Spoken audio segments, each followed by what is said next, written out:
జై సద్గురు బ్రహ్మరాజుకి జై. శ్రీ అచలానంద సంపూర్ణాంబ సమేత శ్రీ పరిపూర్ణానంద ఎర్రగుంట సుందర రామయార్య రాజయోగి సద్గురు బ్రహ్మరాజుకి జై. శ్రీ అభయానంద చిట్టేటి కోదండరామయ్య తండ్రికి జై. శ్రీకృష్ణ దేశికేంద్రుల వారిచే విరచితంబైన క్షరాక్షరోపాధి ద్వైదోషరహిత పరమతత్వ కందపద్యములు 135, 136. భ్రమయనిన పుట్టుకనినను భ్రమకే నామంబులీట్టి భ్రమనే నీవున్ భ్రమే ఈ మేను జగత్తులు భ్రమ ఎరుకయు మరుపు రెండు భ్రమే భ్రమ వినరా. ఎరుక సుమి బ్రహ్మనినను ఎరుక సుమి మాయయనీన ఎరుకే జీవుండెరుక సుమి ఈశ్వరుడన ఎరుక సుమి నేను విశ్వమిది సత్యమురా. జై నిజ గురుభ్యో నమః. జై నిజ గురు అనుభవానందాయ నమః.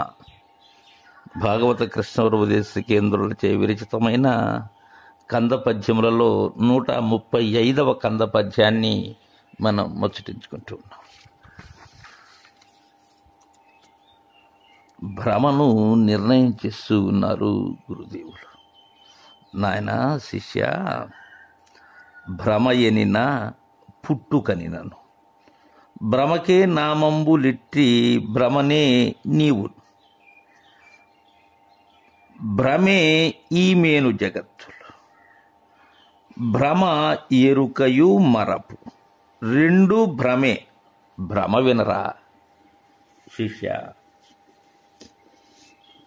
సమస్తము భ్రమేనాయన. ఎలా అంటే ఈ భ్రమ అంటే ఏంటి? భ్రాంతి అంటే ఒకదానిలో వేరొక దానిని చూడటము భ్రమ, లేనిది ఉన్నట్లుగా భావించటము భ్రమ. ఆధ్యారూపం ఒకదానిలో వేరొక దానిని చూడటం, ఉన్నదానిలో లేనిది ఉన్నట్లుగా భావించటమే భ్రమ. ఈ పుట్టుకే భ్రమ శిష్య, భ్రాంతి నాయన. నీకు పుట్టుక చావు రెండూ లేవు శిష్య. ఇదంతా కూడా స్వప్న విధానమే నాయన. భ్రమన్నా పుట్టుకన్నా భ్రమకే పేర్లు నాయన. ఇవి అన్నీ పర్యాయ పదములే శిష్య. బ్రహ్మమన్నా భ్రమే నాయన. భ్రమ నీవు శిష్య. మన ఇరువురము కూడా భ్రమే నాయన. గురు శిష్యులు కూడా భ్రమే. ఎప్పటి వరకు? భ్రమ తీరేంత వరకు. భ్రమ తీరిన పిమ్మట మనము భ్రమే. ఈ పరిపూర్ణ బోధను నీకు అందించేందుకు నేను తెలియజేస్తున్నాను. నీవు వింటున్నావు, కంటున్నావు.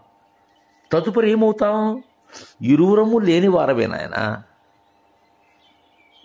ఇంకా ఈ మేను అనబడేటువంటి మూలము లేనిది ఏదైతే ఉన్నదో ఆ గుర్తు, అది కూడా భ్రమే శిష్య.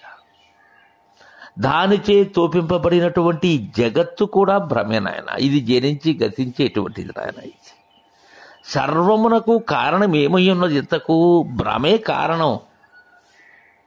భ్రమమూలం మిదం జగత్, తన మూలం మిదం జగత్, బ్రహ్మమూలం మిదం జగత్. ఇవన్నీ ఒక్కటే శిష్య, వేరు కాదు నాయన. భ్రమే ఈ మేను జగత్తులు కూడా.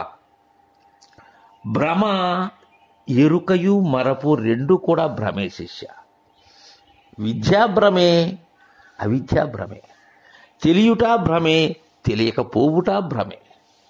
ఎరుగుట భ్రమే, మరచుట భ్రమే. ఇవన్నీ భ్రమ చేస్తలే శిష్య. సర్వం భ్రాంతిమయం నాయన, భ్రమమయం. భ్రమ ఎరుకయు మరపు రెండు భ్రమే భ్రమ వినరా. ఇదంతా భ్రమని విను శిష్య అని తెలియజేసి తదుపరి 136వ కంద పద్యంలో ఎరుకను నిర్ణయం చేస్తున్నారు. ఎలా అంటే,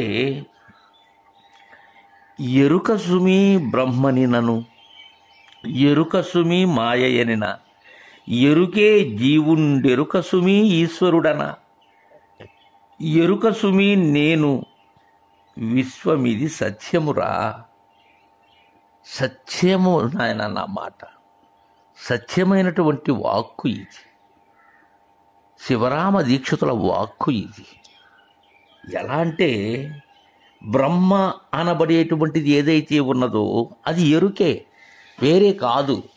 తెలియబడేటువంటిదే, అది ఎరిగేటువంటిదే. సమస్తము అదే శిష్య.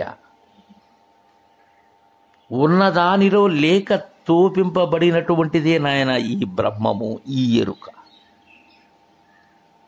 శిష్య, మాయ అని అంటున్నాం కదా, ఆ మాయ అనేటువంటిది కూడా ఎరుకే నాయన. ఇంకేం కాదు నాయన. ఎరుకంటే లేనిది ఉన్నట్లుగా తోపింపబడినటువంటిది ఈ ఎరుక. ఇక జీవుడు అంటున్నాం కదా, నేను అనేటువంటి జీవుడు ఉన్నాడు కదా, అవిద్యతో ఉన్నాడు కదా. ఆ జీవుడు ఎవరో కాదు, ఎరుకే. సరే, ఈశ్వరుడు ఎరుకే. ఈ విశ్వ తైజస ప్రాజ్ఞ ప్రత్యేగాత్మగా ఉన్న జీవుడు, ఈ స్థూల సూక్ష్మ కారణ మహాకారణములలో ఉన్న జీవుడు ఎరుకే. అదే విధముగా విరాట్, అవ్యాకృత, హిరణ్య గర్భ, మూల ప్రకృతిలో ఉన్న పరమాత్మ కూడా ఎరుకే శిష్య. జీవాత్మ ఎరుకే. అలానే ఈశ్వరాత్మ ఎరుకే. జీవతనువు ఎరుకే, ఈశ్వరతనువు ఎరుకే శిష్య, వేరే కాదు నాయన. ఎరుక సుమి నేను. ఇంతకీ ఎరుక ఏదో తెలుసా శిష్య? నిర్ణయం నాయన, నేనే శిష్య ఎరుక, ఇంకేమీ కాదు శిష్య. నేనుంటేనే సమస్తము ఉన్నది నాయన, నాతోనే ఉన్నది శిష్య. నేను లేకపోతే ఏదీ లేదు నాయన. నేనే నాయన అన్నిటికీ కారణం, నాతోనే ఉన్నది. నేను లేకపోతే ఏదీ లేదు. ఇది నాయన దీక్షిత సిద్ధాంతం. మూలము లేని గుర్తెరిగే శరీరము ఏమీ లేదు. ఇది కలలో తోచిన రూపము ఎలాంటిదో అలాంటిదే అని ఎప్పుడైతే దృఢమవుతుందో, ఆ వాక్యం ఎప్పుడైతే కోటి మాటలకు కూడా అదే స్థిరమవుతుందో, చచ్చు వరకు నిద్ర వచ్చు వరకు అదే మేలుకలో ఉంటావో, అప్పుడు లేదు నాయన. అప్పటి వరకు నేను ఉంటాను శిష్య. ఎప్పుడైతే పరిపూర్ణము అపరోక్షమైనదో ఇక లేదు నాయన ఎరుక. ఆ ఎరుకే నాయన ఈ విశ్వంతా కూడా. విశ్వ జగజ్జాలమైనటువంటిది ఏదైతే ఉన్నదో అదంతా ఎరుకే నాయన. ఈ మాట సత్యం శిష్య, ఇది గురు వాక్యం నాయన ఇది అని మనకు తెలియజేశారు కృష్ణ ఉపదేశ కేంద్రుల వారు. జై గురుదేవా.